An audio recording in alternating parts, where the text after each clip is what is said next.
Good morning. I want to thank the University of the Bahamas for the opportunity to be here. Uh, it's great to be reunited in a Caribbean, this multilingual, multiracial. Uh, we recognize and we value diversity as a means for sustainability. I come from this community-based organization, Casa Pueblo, in the central part of the island. And for global issues, we need to think about local uh, responses. And the animation is not working, but yet, what I want to tell you is that we learned in Puerto Rico in 2017 that the hard way, that resilience is actually community strength, at least in our context. And Casa Pueblo is we're gonna be 40 years old in April. We are about breaking dependency within the colonial context of the political relationship of Puerto Rico with the U.S. So we don't depend upon FEMA funding, federal, local funding. It's completely community driven. We sell coffee. We have a school inside a forest. We're managing two state forests. I'm not going to talk about that for water security and the protection of biodiversity. We have a radio station, Radio Casa Pueblo. We have a multiple conservation initiative, and since 1999 we have been running with solar power. So energy breaking dependency, one that is very important is the one related to energy. Energy has a capacity to do work.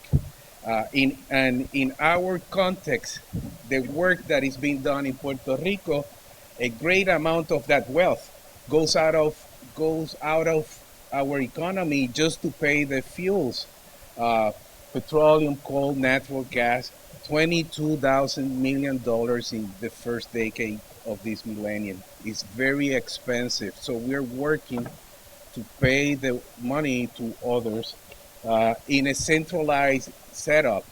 We have power plants that requires fuel from outside. They need distribution and transmission lines to bring that energy, electrical energy, to the places which that uses that energy. And in the context of Hurricane Maria, this is a photograph of the Caribbean in 2017 when Hurricane Irma was going over the northern part of Puerto Rico. That bunch of clouds after Jose, it was were, became a storm, and within 24 hours, Storm Maria became a Category 5 hurricane. So hurricanes are natural events, but they're very unnatural, related to how hurricanes are behaving in the Caribbean. And of course, we know it's related to greenhouse emissions and global warming. So 2 weeks after Hurricane Maria is going over Puerto Rico, and this is a summary of how the Puerto Rican Power Authority behaved after the hurricane. So we had a complete blackout uh, for, for 1 week, 1 month, in our community for 4 months, in rural areas of our community for up to a year without electrical power. Uh, that caused a great crisis. People were making lines to get fuel to power their small power generators. Over 4,000 people were die related to the mostly not to the hurricane but to the disaster caused by the government that was incapable to respond. The FEMA response was a constipated one. Uh, 6% of our population left the island. And if we talk not only about the death related to Maria, but the people who got sick because they were exposed to unhealthy food for so long, renal failures, they tripled after the hurricane. Uh, Still today, if you fly over Puerto Rico, you're going to see a lot of blue tarps. I mean, years after Hurricane Maria. People are still suffering the consequences of a lack of a response from the central government. Now we're facing earthquakes. And again, this is a summary of the power authority. We had another blackout, not because of the failure of the transmission and distribution lines, but because of the centralized power plants. They collapsed. They shut down for protection. So this is an obsolete model of energy generation that needs to be changed. And it's not happening from the top down. So from the bottom up, what you're going to see is a lot of initiative like the one we have in Adjuntas. And Casa Pueblo, again, we started like running with solar power in 1999. We have upgraded throughout the years. And the day after the hurricane, we were able to reopen Casa Pueblo, and people were getting in to plug in their respiratory equipment, to recharge their cell phones. We became sort of like an energy oasis. And after that point, people were going in because they needed to. Communications was also a total collapse, and we were using satellite phone service and also satellite internet for going around these issues after Maria. And we did a lot of things like distributing solar lamps to the people, 14,000 of them, to improve immediately quality of life, using energy to teach people how to use solar power, and to help build community and deal with the situation. We installed like 55 solar fridge. They're high efficiency. They work on direct current. Only one solar panel is needed. So in order to normalize, in a way, diet and food for food security, well, there's technology, highly efficient fridge that can be used.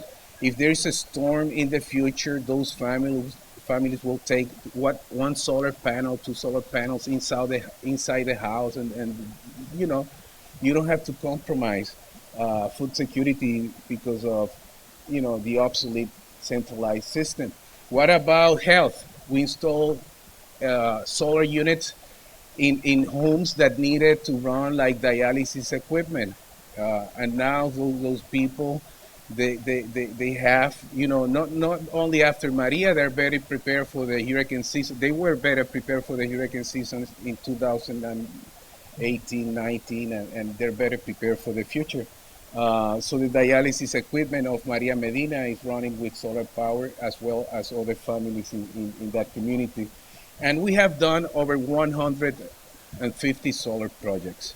We have done 5 grocery stores. We have done the critical infrastructure like the fire station, the emergency unit. We have done the elderly home is running with solar power. And the idea is to generate energy at the point of consumption where it's needed. And even our transmission tower of Radio Casa Pueblo is now running on solar power. We're generating energy where it's needed. And we have redefined solar power is our energy source. PREPA and a power generator is the alternative energy source. If we need to run a power generator at the transmission tower, it will be for a few hours because the sun will come out. We have energy storage, but then you reduce the dependency on the centralized system. We have done, let's see, we have done last week, we did the elementary school that was threatened to be shut down because of energy insecurity is now running on solar power. We did 2 more houses in addition to 60 homes that are running with, like Casa Pueblo, with energy security. And this is related to health, but it's also to democratize energy generation. The wealth associated to energy production is not for the utility, public or private utility. Now is being distributed because people are producing their own energy. We are addressing the issue of poverty because people are benefiting directly from producing their own power. If you see in one corner, you're going to see a professor, faculty member from University of Michigan. We have been working with people from different universities. And that's That's a biomass unit. I'm not going to get into the details, but we're using coffee waste to produce carbon monoxide and hydrogen. And there's a power generator that we took out the gasoline tank and the carburetor, and now those gases are the fuel. And now we are diversifying. Now we have an alternative energy source that can be used when energy demand increases and so on. Um, and the waste from there goes back to the coffee production and is carbon negative. 50% of the biomass will be transformed into a matter that carbon will be retained in the soil for 200, 300 years. Um, and we have a solar cinema as well. So that solar cinema, we have been showing movies for free for the community. We built that after Hurricane Maria. Yeah, it's for mental health for the children, and we show free solo. I don't know if you have seen this movie, but it won an Oscar last year. Alex Honnold is a professional climber, and he climbed El Capitan in Yosemite Park without ropes. I mean, it's very scary. But we show that at the solar cinema, and it was a total disaster because he was sitting in the middle of the sala, and we knew that he wasn't going to fall out of the rock, so the end would spoil. And anyway, he went there because when disasters happen, different things happens in the community, and there's a threat for disaster philanthropy. But there's some people that their philanthropy is driven from their heart. They want to do good. And he went there because we're working for over a year in a new capstone project. We're going to energize downtown Adjuntas, the central part of the town where the highest energy demand is, where most of the jobs are created, where it's very expensive to operate any business and compete with the Walmarts and other outside stores. So now that downtown Adjuntas is going to be energized, we're going to be generating energy at the point of consumption. All the design phase have been completed. We're going to have energy storage. The business people have been organized as a nonprofit organization. Um, and the idea is that the wealth associated to energy is not going to be for themselves. They're going to enjoy already a reduction in their operational cost because energy will be cheaper for them. So it's good for economic activation. But the wealth that is going to be generated is going to be used for social reinvestment. We're going to generate income from within the community by energizing the highest energy demand areas, and the money that we're going to get is going to be used to help low income families reach energy security as well. So it's for social reinvestment. Energy driving a transformation from within. And what I can tell you is we presented that project last year. Last week, we started the installation of over 1,000 solar panels at that place. So those are the lines for the first 60 solar panels, but eventually it's going to be more than 1,000 ones. And this is what is happening in Adjuntas today as a reference of what can be done for other municipalities in Puerto Rico, of what a country can do to free themselves and reach energy independence. So I want to thank you for the invitation to be here. We have a paper on a scenario journal. Our energy for our country in our context is even more important.